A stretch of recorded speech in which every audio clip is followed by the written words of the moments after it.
Sa simula ng pelikula, ipinakita ang corporate manager na si Joe na nagising sa loob ng isang parang kulungang istruktura.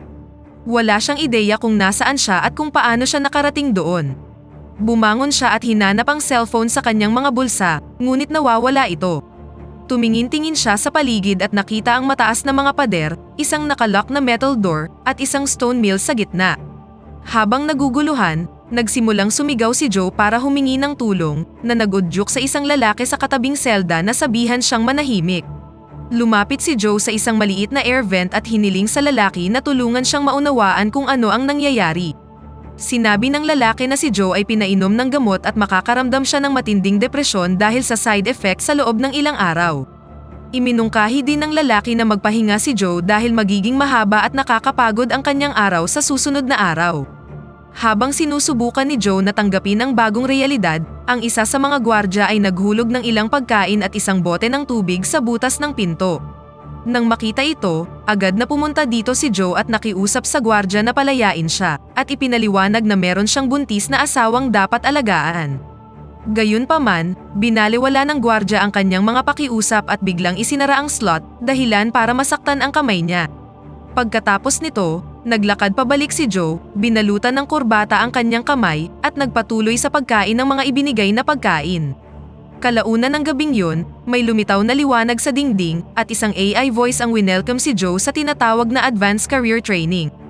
Habang ganap na nalilito, muling lumapit si Joe sa kanyang kalapit na cellmate para sa karagdagang impormasyon. Sa pagkakataong ito, ipinaliwanag ng lalaki na ang parang kulungang ito ay bahagi ng Mallard, ang kumpanyang pinapasukan ni Joe. Ayon sa lalaki, maraming empleyado tulad ni Joe ang napadpad sa lugar na ito dahil sa kanilang mahinang performance sa trabaho. Kinaumagahan, nakatanggap si Joe ng isa pang round ng pagkain, kasama ang mga instruksyon mula sa gwardya na itapon ang basura sa isang butas sa banyo. Makalipas ang ilang sandali, natuklasan ni Joe ang isang nakakagulat na bagay nang mapansin niya ang isang nakabaong bungo ng tao sa lupa. Sa takot, nagmamadali siyang pumunta sa vent at nagtanong tungkol sa anumang naganap na pagkamatay sa lugar na ito. Kinumpirma ng lalaki na maraming ang namatay na empleyado habang nagtatrabaho dito. Nagtataka si Joe kung bakit ginagawa ng kumpanya ang mga bagay na ito. Bilang tugon, ipinaliwanag ng lalaki na lahat sila ay pumirma ng isang kontrata bago sumali sa Mallard, kung saan voluntaryo silang sumang-ayon para sa lahat ng ito. Hindi nagtagal, kinausap ng AI voice si Joe at binigyan siya ng briefing sa kanyang bagong trabaho. Sinabi ng boses na si Joe ay magtatrabaho mula 6 AM hanggang 10 PM at kasama sa kanyang trabaho ang pagtulak ng stone mill sa gitna. Sa bawat revolusyon, makakakuha siya ng isang puntos. Dapat niyang makamit ang daily quota na 50 revolutions o kung hindi ay mapaparusahan siya. Higit pa rito, ang empleyadong may pinakamababang puntos ay mapaparusahan, kahit na maabot nila ang kanilang kota. Desperadong nagmakaawa si Joe sa AI voice na palayain na siya, ngunit sinabi ng kanyang cellmate na wala itong kwenta dahil papanatilihin sila ng kumpanya hanggat gusto nila. Nang wala ng alternatibo, sinimulan na ni Joe ang nakakapagod na trabaho. Hindi madaling makagawa ng isang revolusyon dahil nangangailangan ito ng maraming lakas. Gayunpaman, ginawa pa rin ito ni Joe ng may buong pagsisikap at nagawang makamit ang 100 revolusyon sa pagtatapos ng araw. Nakatulog siya sa sobrang pagod at nagising nang marinig ang malakas na pag-iyak ng kanyang kapwa-empleyado na malapit ng patayin. Kinaumagahan, nag-aalmusal si Joe habang kausap ang kanyang katabing cellmate. Nagtataka siya kung ano ang silbi ng kota dahil idinidispatcha pa rin ang mga empleyado kahit maabot nila ang kanilang target. Sumagot ang lalaki na ang good performance ay hindi sapat para sa Mallard. Habang nag-uusap sila, nalaman ng lalaki na nakagawa si Joe ng 100 revolusyon kahapon at pinayuhan niya itong wag masyadong galingan dahil kung hindi ay mag-e-expect sa kanya ang Mallard. Gayunpaman, naniniwala si Joe na ang pagsusumikap ay ang kanyang tiket sa kalayaan at para makabalik na siya sa kanyang buntis na asawa. Kalaunan, habang nagtatrabaho, naalala ni Joe ang araw na ipinakita niya sa kanyang asawa na si Kate ang kanilang bagong bahay.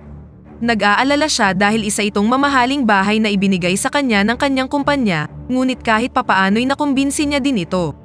Kinabukasan, ipinaalala sa kanya ni Kate ang doctor appointment at hiniling sa kanyang mag-day off muna, ngunit hindi pumayag si Joe na naging sanhi ng kanyang pagkabalisa. Hindi siya masaya sa kung paano inuuna ni Joe ang trabaho kaysa sa kanyang pamilya. Nang tumunog ang alarm, bumalik si Joe sa kasalukuyan at na-realize na nakagawa na siya ng 150 revolution. Kasunod ng kanyang trabaho, ipinatawag si Joe ng isang gwardya sa pintuan at inutusan siyang maghubad ng kanyang damit. Habang iniisip na malapit na siyang patayin, iginiit ni Joe ang kanyang naging achievement, ngunit hindi sa kanya nakinig ang gwardya.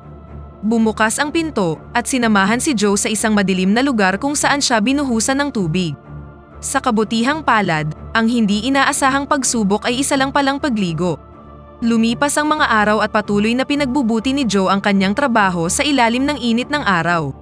Ang nakakapawis na init ay naging dahilan upang uminom siya ng mas maraming tubig, dahilan din para maubos ang kanyang bote. Sinubukan niyang sumenyas sa gwardya para sa karagdagang tubig, ngunit ipinaalam sa kanya ng kanyang cellmate na binibigyan lamang sila ng sapat na pagkain at tubig upang mapanatili silang buhay. Nagbigay din ng ideya ang lalaki upang mapawi ang kanyang uhaw. Kailangan niyang umihi sa mga bote, salain ito gamit ang swelas ng kanyang sapatos, at itago ito sa likod ng haligi bilang stock. Gayunpaman, nandiri dito si Joe at tumangging gawin ang ideya. Patuloy siyang nagtrabaho sa kabila ng kanyang pagod at inisip na lamang si Kate sa proseso. Nang matapos ang araw, pagod na pagod siya at ang AI voice ay nagpaabot sa kanya ng pagbati para sa kanyang kahangahangang achievement nang makamit niya ang 370 revolution. Habang nagpapahinga, nakita ni Joe ang pangalang Alex na nakaukit sa ilalim ng wooden handle at tinanong sa kanyang cellmate ang tungkol dito. Ibinunyag ng lalaki na si Alex lamang ang tanging nakaalis sa lugar na ito. Sa sandaling yun, ginantimpalaan ng Mallard si Joe ng isang engraved pen para sa kanyang trabaho. Gayunpaman, dahil wala itong silbi para sa kanya, nagalit si Joe at ihinagas ang regalo. Kinabukasan, nang magsisimula na ang trabaho, napansin ni Joe na tinaasan sa 370 revolution ang kanyang daily quota. Iginiit niyang hindi niya kayang abutin ang target na ito at ipinakita ang kanyang sugatang kamay bilang ebidensya. Gayunpaman, ikinatwiran ng AI voice na ang mga tao ay mas may kakayahan kaysa sa iniisip nila. Kasunod nito, nagsimulang magtrabaho si Joe at natuklasang hindi ito nagbibigay ng puntos sa kabila ng pagkumpleto niya ng isang revolusyon at sa halip ay may lumabas na X mark sa kanyang orasan. Nang magtanong, nilinaw ng cellmate na pinarusahan si Joe at dapat niya na ngayong gumawa ng 2 revolusyon upang makakuha ng 1 puntos at ibig sabihin nito ay 740 na ang kanyang bagong kota. Nang wala ng pagpipilian, sinimulan na ni Joe ang kanyang trabaho. Itinulak niya ang sarili sa limit, ngunit kalaunan ay natalo siya ng pagod at sumuko na siya. Sa pagtatapos ng araw, ipinaalam sa kanya ng AI voice na nabigo siyang maabot ang kanyang kota at naniniwalang kailangan niya ng bagong motibasyon. Lumabas sa screen ang profile ni Kate at nagbanta ang AI voice na dadalhin siya sa lugar na ito. Ikinabahala ito ni Joe, kaya agad siyang nangako na maaabot niya ang kanyang target sa susunod na araw. Kinabukasan, tinakpan ni Joe ang handle ng mill ng kanyang coat upang mabawasan ang sakit sa kanyang nasugatang kamay. Pagkatapos ay inilagay niya ang lahat ng kanyang lakas upang matiyak ang mga revolusyon.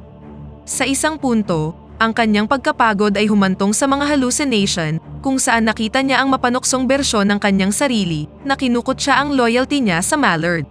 Gayunpaman, binaliwala ni Joe ang mga distraction na ito at nagpatuloy sa kanyang trabaho at naabot ang kota ilang sandali bago sumapit ang 10 PM. Sa huli, naalis na ang parusa sa kanyang record at nakatulog si Joe sa tabi ng mill. Sa madaling araw, ginising siya ng AI voice na nagpakita sa kanya ng isang maikling video ng kanyang asawa sa ospital kasama ang kanilang bagong silang na anak. Hindi mapigilang umiyak ni Joe nang ma-realize na isa na siyang ama, ngunit hindi siya makapunta sa kanila. Kalaunan, lumapit siya sa air vent at hiniling sa cellmate ang mga detalye kung paano nakalabas si Alex sa impyernong ito.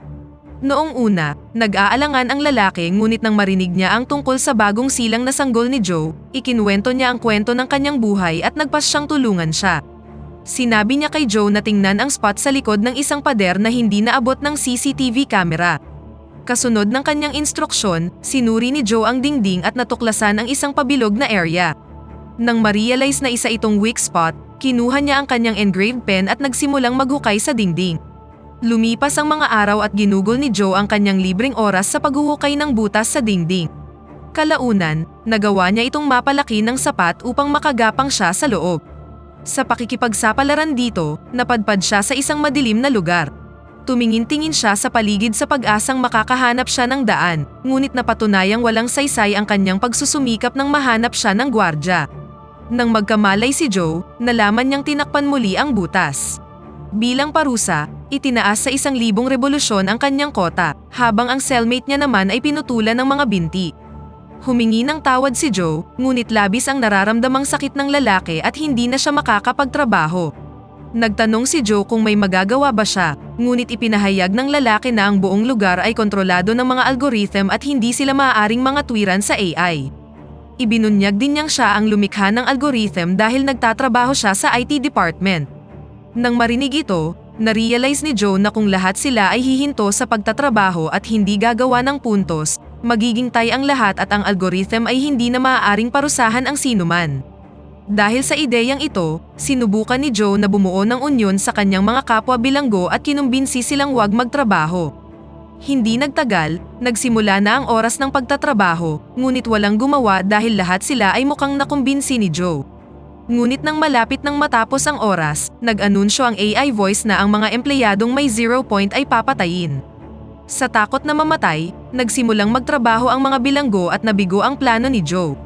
Pagkatapos, hinimok si Joe ng kanyang cellmate na paikutin na ang mill at huwag nang mag-alala tungkol sa kanya.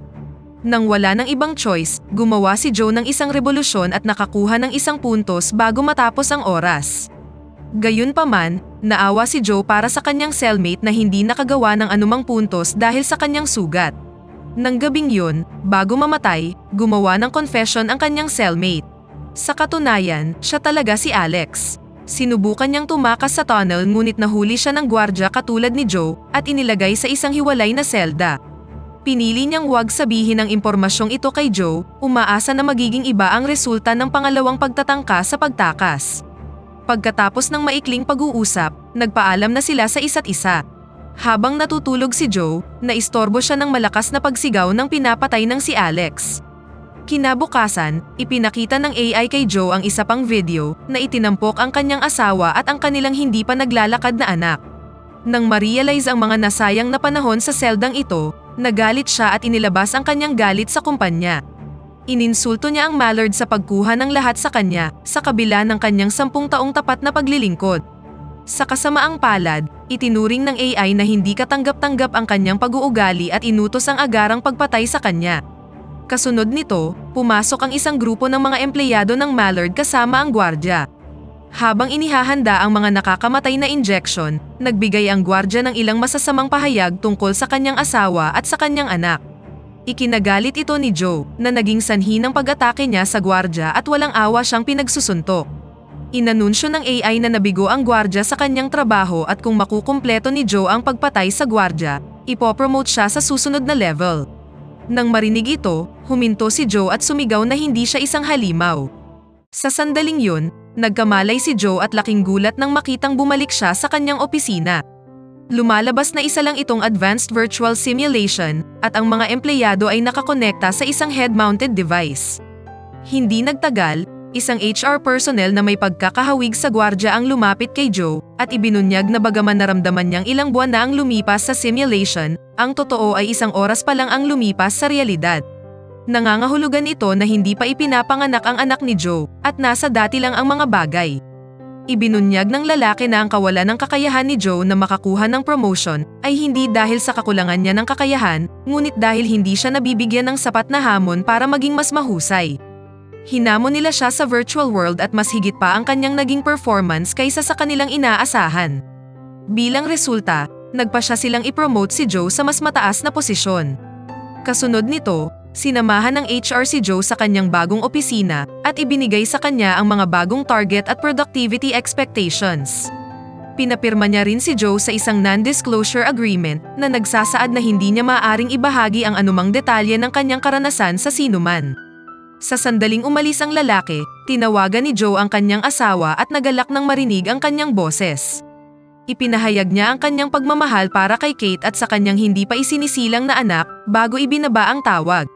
Nagtapos ang pelikula kung saan nangako si Joe na papabagsakin niya ang buong kumpanya ng Mallard. Pakipindot naman ang like button kung nagustuhan mo ang pelikula at kung hindi naman, pindutin mo ng 2 beses ang dislike button para lang makasiguro.